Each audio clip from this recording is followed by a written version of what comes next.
2 মাস আগেও তিনি ছিলেন অজ্ঞাত, তবে এখন যুব সমাজের আইকন। কেবল তাই নয়, আন্দোলনে তুমুল জনপ্রিয়তা পাওয়ার পরই ব্যাপক হারে বিয়ের প্রস্তাব পাচ্ছেন তিনি। কিন্তু প্রশ্ন উঠেছে, ব্যাপক জনপ্রিয় পাওয়া ককরোচ পার্টির এই নেতা কি এখনই বিয়ে করবেন, কিংবা এত বিয়ের প্রস্তাব পেয়ে কি ভাবছেন তিনি? তবে অবশেষে এ বিষয়ে মুখ খুলেছে তার পরিবার।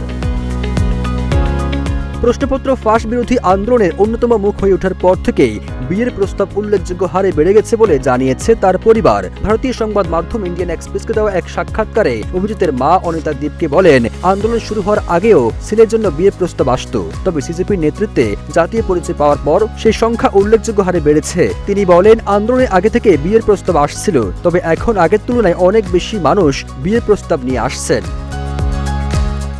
দেশ জুড়ে যে কোনো কেনাকাটায় 10,000 টাকার বেশি অফার, তাই পেমেন্ট মানেই বিকাশ।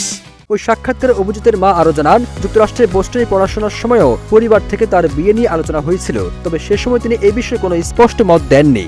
বিয়ের প্রসঙ্গ উঠলেই তিনি শুধু হেসে দিয়ে বিষয়টি এড়িয়ে যেতেন। তবে এবার পরিবারের চাওয়া কয়েকদিনের মধ্যে তিনি বাড়ি ফিরলে বিষয়টি নিয়ে আবারও আলোচনা করবেন। তবে শেষ পর্যন্ত সিদ্ধান্ত নেওয়ার স্বাধীনতা ছেলের হাতেই থাকবে।